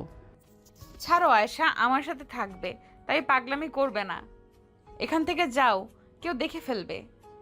নিজের বউয়ের সাথে থাকতে চাইলেও লুকিয়ে থাকতে হবে। আমি কোথায় যাব? এমন জীবন কি ভালো লাগে? নিজের রুমে যাও, আর সোনালির থেকে দূরে থাকবে। সাথী ছাড়া আর কারোর আশেপাশে যেন আমি না দেখি। কেন? সাথীকে ছাড়া আমি এই ফ্যামিলিতে কাউকে বিশ্বাস করি না। ও সোনালি মেয়েটা কেমন যেন গায়ে পড়া। ওই তোমাকে পটানোর চেষ্টা করবে, পটানোর জন্য সব করতে পারে, তাই তোমাকে যেন ওর আশেপাশে না দেখি। ওকে মাই ডিয়ার বউ, বউ একটা কিস করি। আয়ন কথাটা বলে নদীকে ঘুরিয়ে ঠোঁটজোড়া নিজের দখলে নিয়ে নিল। নদী আয়নকে সরিয়ে দেওয়ার চেষ্টা করেও পরক্ষণে আর দিল না। নদী ভাবতে লাগলো, না, ওই ছোট মানুষ, যা করতে চায় করতে দেওয়া ভালো। সব সময় দূর দূর করলে অন্য মেয়েদের প্রতি আসক্ত হয়ে যাবে। মানি আর না মানি, ওই তো আমার হাজবেন্ড। আমরা বাঙালি যত যাই বলি না কেন, নিজের স্বামীর ভাগ অন্য কাউকে দেওয়া অসম্ভব। নদী ঠোঁট আয়ন ছেড়ে দিয়ে বলে, জান গেলাম। আয়ন চলে গেল। আয়ন রুমে খাবার খেয়ে ফোনে গেম খেলতে লাগলো। রাত 1টা বাজলে আয়নের ঘুম আসলো না। আয়ন উঠে দরজা খুলে যে রুম থেকে বের হয়ে গেল। নদীর রুমে দরজা আসতে ধাক্কা দিলেই দরজা খুলে গেল। আয়নের মুখে হাসি ফুটে উঠল। আয়ন পা টিপে টিপে ভিতরে গিয়ে দরজা আস্তে আস্তে বন্ধ করে দিল। ডিম লাইটের আলোতে দেখে আয়শা একপাশে শুয়ে আছে, নদী মাঝখানে শুয়ে আছে। আয়ন আস্তে আস্তে করে গিয়ে নদীর পাশে শুয়ে নদীকে নিজের দিকে নিয়ে আসলো। নদীর ঘুম ভেঙে গেল। নদী ঘুমানোর ভান ধরে থাকলো। আয়ন নদীর কোমর জড়িয়ে ধরল, বুকের উপরে মাথা রেখে ঘুমিয়ে গেল। নদী আয়নের স্পর্শে কেঁপে উঠতে লাগলো। নদী আয়নকে জড়িয়ে ধরে ঘুমিয়ে গেল। সকালে ভোরে আয়নের ঘুম ভাঙলে আয়ন আস্তে আস্তে করে রুমে চলে গেল। নদীর ঘুম ভাঙলে দেখে আয়েশা চোখ টলছে। নদী উঠে বলে, গুড মর্নিং আপুমনি। নদীর কথাই আয়েশা জড়িয়ে ধরে বলে, গুড মর্নিং আপু। আপু আজকে হাঁটতে যাবে? চলো দুইজন ফ্রেশ হয়ে নামাজ পড়ে নিই, তারপর দুইজন মিলে যাব। আয়েশার কথায় আয়েশা নদীর সাথে ওয়াশরুমে গিয়ে ফ্রেশ হয়ে অজু করে দুজনেই নামাজ পড়তে লাগলো। নামাজ পড়া শেষ করে দুজন বের হয়ে গেল। কিছু দূর গেলে হুট করে আয়ন পিছন থেকে দৌড়ে এসে বলে, গুড মর্নিং বউ এবং আপুমণি। ফাজিল, এখানে কি? আয়েশা বলে ওঠে, ভাইয়ার বউ কে? তোমাকে সিক্রেট কথা বলি, কাউকে বলবে না, প্রমিস করো। আয়ান, বেশি বেশি হয়ে যাচ্ছে কিন্তু। তোমার আপুমণি আমার বউ হয়, আর আমি তোমার আপুমণির হাজবেন্ড হই। এইটা যেন কাউকে বলো না, ওকে? আয়েশা আয়নকে প্রমিস করে আয়ন বলে ওঠে। আয়েশা অবাক হয়ে গেল। আয়ন আয়েশাকে নিয়ে হাঁটতে লাগলো। নদীও ওদের পিছন পিছন যেতে লাগলো। তিনজন হাঁটাহাঁটি করে একটা বেঞ্চিতে বসলো। আয়েশা পানি খেলো। নদী পানি খাইয়ে আয়নের দিকে ধোলে আয়নও পানি খেতে লাগলো। আয়ন ঘড়ির দিকে তাকিয়ে বলে, ওকে, তোমরা বাসায় চলে যাও, আমি পরে যাব। আয়ন ওইখান থেকে চলে গেল। আয়ন সোজা রাকিবের সাথে দেখা করতে চলে গেল। 1 মাস পর আয়ন বাসার ভিতরে ঢুকতে দেখে তুলির আপু তুলি বসে আছে। আরুষ, আয়ন তুলির আব্বুর কথা শুনে মুচকি হাসি দিয়ে সামনে সোফায় বসে পায়ের উপর পা তুলে বলে, চিনতে 1 মাস লেগে গেল। আমি বলেছিলাম না আব্বু, ওই আরুষ। একদম ঠিক ডিয়ার, আমি সেই আরুষ যাকে একদিন তার মায়ের সাথে মেরে ঘাট ধাক্কা দিয়ে বের করে দিয়েছিলি তোরা। আমি সেই আরুষ। চৌধুরী বাড়ির ছেলে তুই? হ্যাঁ, আমি চৌধুরী বাড়ির ছেলে, তোদের জম মিসেস তুলি। আপনাকে দেখে আমার বড্ড হাসি পায়। এত দেমাগ সব কোথায় গেছে? এখন মেয়েকে নিয়ে বাপের বাড়িতে থাকতে হয়, স্বামীর আদর ভালোবাসা থেকে বঞ্চিত। হা হা হা। আমার খুব ভালো লাগছে এই 1 মাস স্বামীর এত সুন্দর ভালোবাসা, প্রতিনিয়ত গালাগালি, এত আদর করে। হা হা হা। অ্যান হাসতে লাগলো। তুলি রেগে অ্যানের মাথায় ফুলদানি দিয়ে বাড়ি মারলে। সাথে সাথে নদী চিৎকার দিয়ে বলে ওঠে, তুলি। নদীর কণ্ঠ শুনে তুলির আব্বু তুলি পিছনে ঘুরে তাকাতে দেখে নদীর সাথে সবাই দাঁড়িয়ে আছে। অ্যান কপাল ধরে নদীর দিকে অসহায়ভাবে তাকিয়ে আছে। তোমাকে আমি বারবার বলছিলাম, তোমার ভাই ভাতিজি আমাকে সহ্য করতে পারে না। ওরা চায় না তোমার কোম্পানি লসের হাত থেকে বাঁচুক। আমি তোমাকে এতবার বললাম, ওরা চাচ্ছে আমাকে মেরে তোমার সাথে আমার ফ্যামিলির সাথে ঝামেলা বাঁধিয়ে দেওয়ার। তুমি আমার কথা বিশ্বাস করলে না। দেখো নিজের চোখে। ফুপি ফুপি ওই মিথ্যা বলছে, ওই আমাদের ফাঁসাচ্ছে। নদী ওই মিথ্যা বলছে, ওই আমাদের ফাঁসাচ্ছে। নদী এসে সজোরে তুলির গালে থাপ্পড় মারল। তুলি নিজেকে কন্ট্রোল করতে না পেরে ফ্লোরে পড়ে গেল। নদী দৌড়ে গিয়ে আয়নের মাথায় চেপে ধরল। নদী নিজের ওড়না ছিঁড়ে আয়নের মাথায় বেঁধে দিয়ে বলতে লাগলো, আই এম সরি আয়ান, আমি বুঝতে পারি নাই। আমি ভাবতেই পারছি না ওরা সত্যিই তোমার ক্ষতি করবে। আমি যদি তোমার কথা শুনতাম তাহলে এমন কিছুই হইতো না। নদী তুই ওর মিথ্যা জালে ফেসে যাচ্ছিস। Shut up. আর একটা কথা তোমরা বাপ বেটি বলবে না। তোমাদের অনেক সহ্য করেছি, আর না। নদী তোর কাছে আমাদের থেকে এই ছেলে বড় হয়ে গেল, এই জন্যই বলে টাকা থাকলে সবাই বিক্রি হয়ে যায়। যা শাট আপ। একদম আমাকে ইমোশনাল ব্ল্যাকমেল করবে না। অনেক ব্ল্যাকমেল করেছো, আর না। বউ অনেক ব্যথা লাগছে। আয়ান কথাগুলো বলে কান্না করতে লাগলো। তুলির আব্বু অবাক হয়ে গেল। তুলি কিছু বলার আগেই নদী আয়নকে বুকের সাথে জড়িয়ে নিয়ে কপালে চুমু দিয়ে বলে, আয়ান পাগল, কান্না করো না, ব্যথা ঠিক হয়ে যাবে। আমাকে তুমি ক্ষমা করে দাও। আমি তোমার কথাগুলো বিশ্বাস করি নাই। আর যদি না আসতাম তাহলে ওরা সত্যি তোমাকে মেরে ফেলতো। বউ জানো, ওরা আমাকে বলছিল আমি যদি আব্বুকে বলে তোমাদের কোম্পানির সাথে শেয়ারে কাজ করতে না করি তাহলে ওরা দুজন আমাকে মেরে ফেলবে। আমি হাসতে হাসতে বলছি আমি মরে গেলেও করব না, যা ইচ্ছা করো। আর তুলি রেগে সোজা আমার মাথায় বাড়ি মারলো। আয়নের কথা শুনে নদী রেগে গেল। তুলি উঠে কিছু বলতে যাবে, নদী রেগে তুলিকে হাতের উল্টা পিঠ দিয়ে সজোরে থাপ্পড় মেরে বলে, আমি এত কিছু কাদের জন্য করছি? সব তো তোমাদের জন্যই। সেখানে তোরা আমার পেছনে লাগছস। দিন রাত না খেয়ে কষ্ট করে আজ এত দূর এসেছি, আর সেখানে তোরা আমার পেছনে ছুরি মারলি। নদী ওই তোকে ভুল বুঝাচ্ছে, আমরা তোর ক্ষতি কিভাবে চাইবো? চুপ, একদম চুপ। তোমরা দুইজন আর কিচ্ছু বলবে না। এখন এই বাসা থেকে বের হয়ে যাবে, না হলে আমি তোমাদের ঘাড় ধাক্কা দিয়ে বের করে দিব। আমি 4 মিনিট সময় দিলাম, এর ভেতরে যদি না বের হও তোমাদের জন্য মোটেও ভালো হবে না।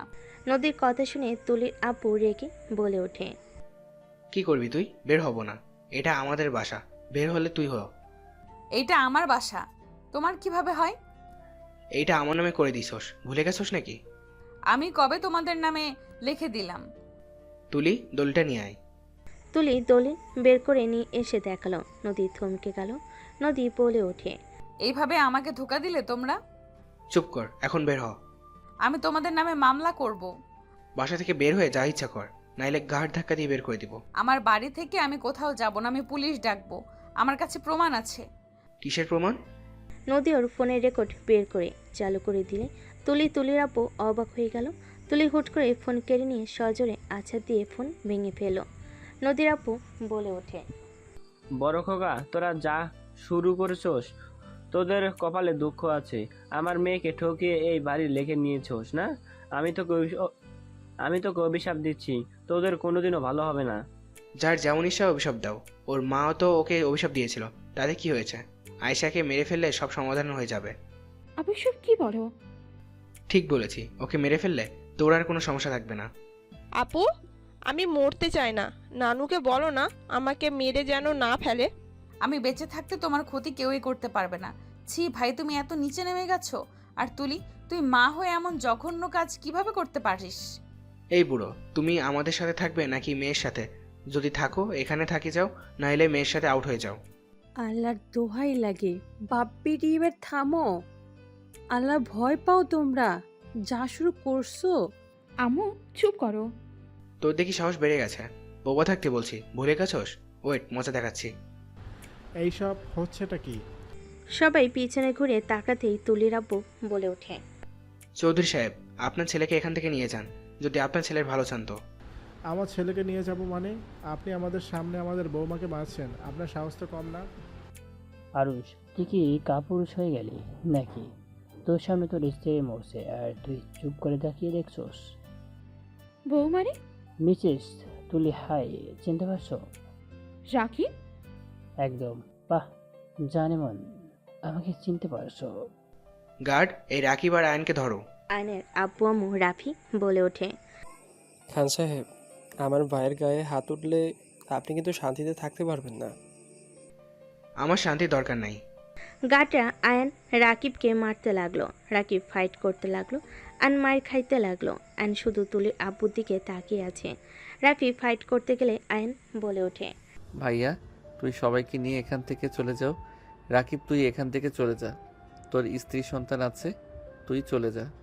আমি কোথাও যাব না। আজ আমি তুলিকে খুন করব, সাথে খান সাহেবকেও। আমার সে রাগ এখনো আছে, আমি কিছু বলি নাই। আজও আমার খালার মৃত চেহারাটা যখন ভেসে ওঠে, আমার মাথায় আগুন ধরে যায়। রাকিবের কথাই আয়নের চোখের সামনে ওর মায়ের চেহারা ভেসে উঠল। আয়ন চোখ বন্ধ করে নিল। আয়ন চোখ খুলে আয়নের চোখ লাল বর্ণ ধারণ করে। আয়ন রাগে হাত মুঠো করে ফেল। আয়ন দৌড়ে গিয়ে এক এক করে গার্ডদের মেরে ফেলে দিল। আয়নের মারপিট দেখে তুলির আপু তুলি ভয় পেয়ে গেল। আয়েশাকে নদী উপরে পাঠিয়ে দিল। তুলির আপু পিছন থেকে আয়নের পিঠে চাকু বসিয়ে দিল। নদী জোরে চিৎকার দিলে আয়ন পিছনের দিকে তাকিয়ে তুলির আব্বুকে সজোরে লাথি মারল। ফ্লোরে পড়ে গেল। রাফি রাকিব মারতে যাবে, সাথে সাথে আয়ন ওদের দুজনের হাত ধরে বলে, ভাইয়া রাকিব তোমরা এখান থেকে চলে যাও, এটা আমার সময়, আমি আমার মায়ের প্রতিশোধ নিব। এখানে তোমাদের সাথে তার কোনো শত্রুতা নাই, যা শত্রুতা আমার সাথে। আয়নের কথা শুনে সবাই অবাক হয়ে গেল। আয়ন দৌড়ে গিয়ে তুলির আব্বুর কলার ধরে তুলে ঘষাতে লাগলো, আর প্যান্টের বেল্ট খুলে তুলির আব্বুকে মারতে লাগলো। তুলির আব্বু আকুতি মিনতি করতে লাগলো। আয়ন চুলের মুঠো ধরে কান্না করতে করতে বলে, আমার মাও তোর কাছে আকুতি মিনতি করে বলেছিল আমার আরুষকে ছেড়ে দিতে, তুই আমার মাকে মেরেছিলি, তোর জন্য আমার মা আমাকে ছেড়ে চলে গেছে। আমি তোকে আজ মারতে মারতে মেরে ফেলবো। আমি ভেবেছিলাম এখন থেকে তোকে বের করে দিব ঘাড় ধাক্কা দিয়ে, বাট তুই আসলে মৃত্যু ডিজার্ভ করস। আরুষ, আব্বুকে ছেড়ে দাও। আয়ন তুলির দিকে রেগে চুলের মুঠি ধরে বলে, আমি তোর কাছে এভাবে বলেছিলাম আমার মাকে ছেড়ে দিতে, বাট তুই আমাকে কি বলেছিলি সব প্ল্যান তোরা বাপ মেয়ে মিলে করছস, তাই না?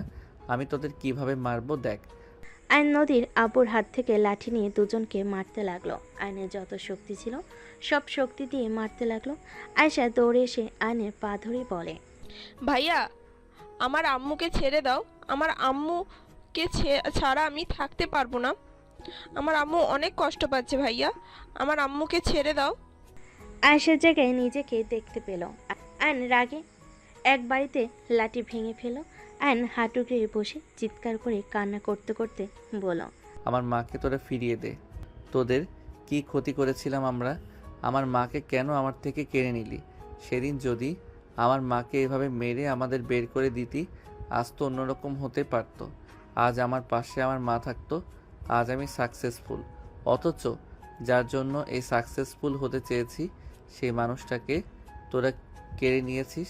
শুধুমাত্র তোদের কারণে আমার মা আজ আমার সাথে নাই, যার জন্য এমন করলি। তুই তো সেই সংসার করে খাচ্ছিস, পড়াশোনা একবার ফার্স্ট হবে, না হয় একবার সেকেন্ড, এভাবে তো চলে। তুই সেকেন্ড হয়েছিস, ভালো করে পড়ে ফার্স্ট হইতে পারতি, কিন্তু তুই তো আমার দুনিয়াটা অন্ধকার করে দিলি। তুই আমার কষ্ট কিভাবে বুঝবি? এই যে তোর মেয়েকে দেখতে পাচ্ছিস, এই জানে মা হারানোর কতটা কষ্টের। তোরা ওকে মেরে ফেলতে চাইলি, দেখ ওই তোকে বাঁচাতে দৌড়ে এসেছে। আয়নের কথায় সবার চোখে পানি চলে আসলো। তুলি আয়নকে বলতে লাগলো, আয়ান, আমাদের ক্ষমা করে দাও। আমরা বুঝতে পারি নাই তোমার মা আত্মহত্যা করবে। বিশ্বাস করো, এটা শুনে আমার অনেক খারাপ লেগেছিল। আমি ভাবতে পারিনি সেই আত্মহত্যা করবে। আমি তোকে ক্ষমা করব না, আমি তোদের কাউকে ক্ষমা করব না, আমি তোকে মেরে ফেলবো। আয়ন পড়ে থাকা চাকু নিয়ে যে আঘাত করতে যাবে, সাথে সাথে আয়নের আম্মু দৌড়ে এসে আয়নের হাত ধরে বলে, আয়ান, আমি তোর আসল আম্মু। আমি হয়তো তোর পালিত মায়ের মতো হতে পারবো না, কিন্তু আয়ান, আমি 10 দিন 10 মাস পেটে রেখেছি তুই আমার নারী কাটা ধন। তুই আইন নিজের হাতে তুলে নিস না, তোর জীবনের সাথে আরেকটা জীবন নষ্ট হয়ে যাবে। আম্মু, আমি না থাকলে কিছু হবে না। আমি জানি তোমার কষ্ট হবে, কিন্তু তোমার আরেকটা সন্তান আছে আম্মু। তুমি ভাইয়ার মাঝে আমাকে ভাইয়াকে খুঁজে নিও। আমি ওদের খুন না করলে আমি শান্তি পাবো না আম্মু। আমার না হয় রাফি আছে, কিন্তু তোর কিছু হলে নদী কাকে নিয়ে থাকবে? নদীর তো শুধু তুই আছস। উনি আমাকে ভালোবাসে না, ওনার এক্স বয়ফ্রেন্ড আছে, তাকে এখনও ভালোবাসে। আমাকে সেই সহ্য করতে পারে না। আমি না থাকলে তার কিছু যায় আসবে না। একদম ঠিক। আমি তো তোমাকে ভালোবাসি না, তুমি ঠিক আছো। আর তুমি নিজেও আমাকে ভালোবাসো না। ভাই আর তুলির উপরে প্রতিশোধ নেওয়ার জন্য হয়তো আমাকে বিয়ে করেছো। আমার ভুল। আমার মতো মানুষকে কেন ভালোবাসবে? নদী আর কিছু বলার আগেই আয়ন তুলি নদীর আব্বুকে সোজা চাকু দিয়ে একসাথে ফ্যাস করে দিল। আয়েশা অজ্ঞান হয়ে গেল। রাফি বলে ওঠে, ভাই এটা কি করলি? আমি তো আগে পুলিশের কাছে খবর দিয়ে রেখেছিলাম, ওরা তো এসে পড়বে। ভাই তুই এখান থেকে পালা। কোথাও যাব না, ওদের ধাপাতে দেখতে ভালো লাগছে। রাফি নদীর আব্বু বলে ওঠে, হায় হায় আয়ান, এইটা কি করলে? আমার সন্তান, আমার নাতনি। এই তোরা আমার নাতনিকে বাঁচা। সবাই দৌড়ে এসে তুলির আব্বুকে ধরে নিয়ে যেতে লাগলো। পুলিশ আসলে আয়ন বলে ওঠে, আমি ওদের খুন করছি। আয়ন পুলিশের হাতে ধরা দিল। আয়নের আম্মু কান্না করতে করতে পুলিশের সামনে গিয়ে বলতে লাগলো, আমি খুন করছি, আমার ছেলে মিথ্যা বলছে, আমাকে নিয়ে যান, আমার ছেলে নির্দোষ। আয়নের আম্মু বারবার পুলিশকে বাধা দিতে লাগলো। আয়ন ওর আম্মুকে কপালে চুমু দিয়ে পুলিশের গাড়িতে উঠে চলে গেল। কয়েকদিন পর আয়নকে কোর্টে তোলা হয়। সবাই এসে হাজির হয়। উকিল আয়নকে জিজ্ঞেস করে, আপনার কিছু বলার আছে নাকি? আয়ন বলে ওঠে, আমার কিছু বলার নাই। আমি তাদের হত্যা করতে চেয়েছি, ভাগ্যক্রমে বেঁচে গেছে। কাজের লোক গার্ড যা বলছে সব সত্যি। আমি ওদের মেরেছি, খুন করার চেষ্টা করছি, এইটা বলতে আমার কোনো সমস্যা নাই। আমি অনেক খুশি ওদের জন্মের ভয় দেখাতে পেরেছি, আর বেঁচে গেছে। এতে আরও খুশি, ওরা তিলে তিলে মরবে। একেবারে মরলে আনন্দ আসতো না। এখন যদি আমার ফাঁসি হয় তাতেও কোনো আফসোস নাই আমার। আয়নের কথা শেষ হতেই হঠাৎ করে কেউ বলে ওঠে, আমার ছেলে নির্দোষ, ওদের আমি খুন করার চেষ্টা করেছি। আমার ছেলে আমাকে বাঁচানোর জন্য মিথ্যা বলছে জজ সাহেব। আয়নের মায়ের কণ্ঠ শুনে সবাই চমকে গেল। পিছনের দিকে ঘুরে তাকাতে আয়ন ওর মাকে দেখে দৌড়ে যেতে নেবে, পুলিশ আটকে দিল। আয়ন বলে ওঠে, মা তুমি বেঁচে আছো, এই আমাকে ছাড়েন, আমি মার কাছে যাব। আয়ন ছোটার চেষ্টা করতে লাগলো। পুলিশ আয়নকে ধরে রাখতে লাগলো। তুলির আব্বু তুলি উঠে দাঁড়িয়ে উকিলের কাছে ডেকে কিছু বলতে লাগলো। তুলির আব্বুকে কথা বলার অনুমতি দিতে লাগলো। তুলির আব্বু বলে ওঠে, জজ সাহেব, আয়ন নির্দোষ। ওই আমাদের খুন করতে চায় নাই, আমরা ওকে ফাঁসিয়েছিলাম। সব দোষ আমার, আয়ন কিছু করে নাই। জজ সাহেব ওকে ছেড়ে দেন, আমি আমার বোনের সাথে বেইমানি করেছি। আয়নকে আপনারা দয়া করে ছেড়ে দেন, আমি সব প্রমাণ দিচ্ছি। ওদের সবাইকে আমি ভয় দেখিয়ে মিথ্যা বলতে বলেছিলাম। তুলির আব্বুর কথা শুনে সবাই বলতে লাগলো। জজ সাহেব সব প্রমাণ দিলে আয়ন নির্দোষ প্রমাণ হলেন আয়নকে ছেড়ে দেওয়ার অনুমতি দিল। তুলির আব্বুকে 2 বছরের জেল দিয়ে দিল। আয়ন দৌড়ে গিয়ে ওর মাকে জড়িয়ে ধরল। তুলির আব্বুকে পুলিশ নিয়ে যেতে নিল। আয়নের কাছ দিয়ে যেতে তুলির আব্বু বলে, আমাকে ক্ষমা করে দিও, তোমাদের ভালোবাসার কাছে আমি হেরে গেলাম। বোন, আমাকে ক্ষমা করে দিস। তুলির আব্বুকে টেনে নিয়ে গেল। আয়ন ওর মাকে বলতে লাগলো, মা তুমি এতদিন কোথায় ছিলে? তুমি বেঁচে আছো তাহলে আগে কেন আমার সাথে দেখা করলে না? মা আমার সামনে কেন আসো নাই? মা আমি জানতাম তুমি আমার সাথে আছো, কিন্তু তোমাকে দেখতে পেতাম না। আয়নের মা চলে যেতে নিলে সবাই আয়নের মায়ের পিছন পিছন যেতে লাগলো। আয়নের মায়ের পিছন পিছন যেতে যেতে বলে, মা আমার সাথে কথা কেন বলছো না? মা আমার প্রশ্নের উত্তর দাও মা, এভাবে পালিয়ে কেন যাচ্ছ? আয়ন দৌড়ে গিয়ে ধরে ফেলো। আয়ন নিজের দিকে ঘোরালে। আয়নের আম্মু বলে, আয়ান তোমাকে অনেক ভালোবাসে, তুমি ওকে বাঁচাতে আসলে সেখানে, তুমি এখন এভাবে পালিয়ে যাচ্ছ কেন? আরুষ ওইটা খালা না। কি বলস? এটা তো মা। রাকিব কাছে গিয়ে মুখোশ খুলে দিল। আয়ন কয়েক পা পিছিয়ে গেল। আয়ন বলে ওঠে, খালা তুই মা সেজে এসে আমাকে এভাবে ধোকা কেন দিলে?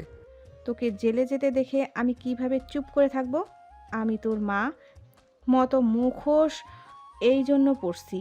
আমি জেলে গেলে তুই তো এটাই ভেবে খুশি হবি তোর মা বেঁচে আছে, আর কোনো প্রতিশোধ নিবি না।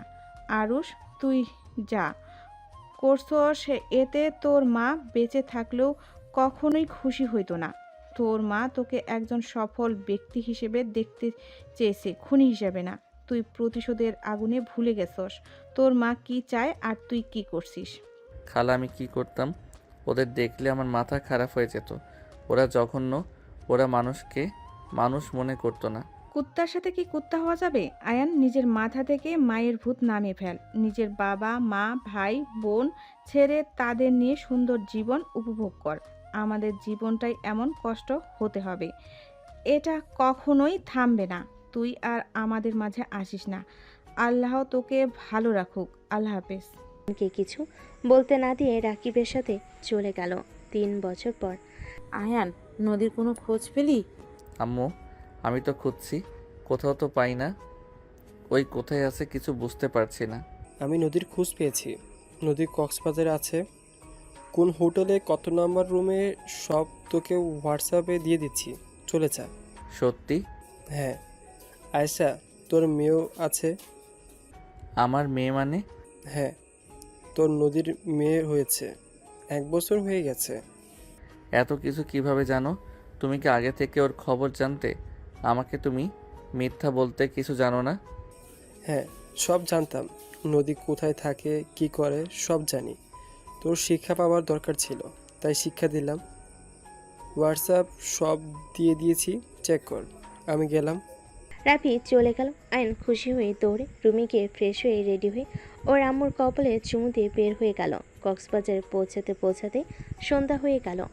আয়ন ওই হোটেলের পাশে রুম নিয়ে চলে গেল। আয়ন গোসল করে পোশাক পরিবর্তন করে রুম থেকে বের হইল।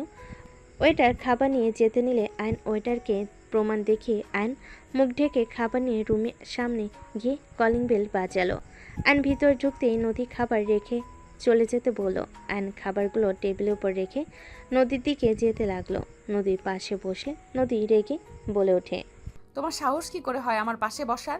নদী থাপ্পড় মারতে যাবে, আয়ন সাথে সাথে হাত ধরে টান দিয়ে খাটের উপর ফেলে দিল। নদী আয়নের জায়গা মতো লাথি মারতে যাবে, সাথে সাথে আয়ন মাস্ক খুলে বলে ওঠে, বউ। আয়ান, তুমি এখানে কি করছো? জান, সরি। নদী ধাক্কা দিয়ে সরিয়ে দিয়ে বলে, এখানে ঠিকানা কে দিল? জান, আই এম সরি। রাগ করে থেকো না। 3 বছর তো শাস্তি দিলে, এইবার তো ক্ষমা করে দাও। জান, আমাদের রাজকন্যা কোথায়? সাথীর হাজবেন্ড সাথীর আয়েশার সাথে ঘুরতে গেছে। বের হয়ে যাও, তোমার সাথে কোনো কথা বলতে চাই না। জান, আমি তোমার সাথে অন্যায় করছি মানছি, বাট আমি যে তোমাকে ভালোবাসি এইটা মিথ্যা না। আমি সত্যি তোমাকে অনেক ভালোবাসি। নদী চলে যেতে নিলে আয়ন নদীর হাত ধরে টান দিয়ে নিজের সাথে জড়িয়ে নিয়ে ঠোঁটে ঠোঁট বসিয়ে দিল। হঠাৎ করে কাশির শব্দ হলে আয়ন লাফ দিয়ে উঠে পড়ল। সাথী বলে ওঠে, আয়াত ঘুমিয়ে গেছে, দিয়ে যাব নাকি নিয়ে যাব?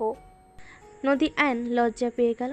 আয়ন লজ্জায় আয়াতকে কোলে তুলে নিয়ে বলে, যাও। সাথী চলে গেল। আয়াতকে দেখে বলে, মাশাআল্লাহ, আমার মেয়ে তো পুরো তার মায়ের মতো হয়েছে। আমার মেয়ে আমার মতো হবে না তো কার মতো হবে? তাও ঠিক। দরজা লাগিয়ে দিয়ে আয়াতকে শুইয়ে দিয়ে নদীর দিকে ঘুরে টান দিয়ে খাটে শুইয়ে দিয়ে বলে, আয়াত চাই তার আরেকটা ভাই বোন হোক। মোটেও চাচ্ছে না।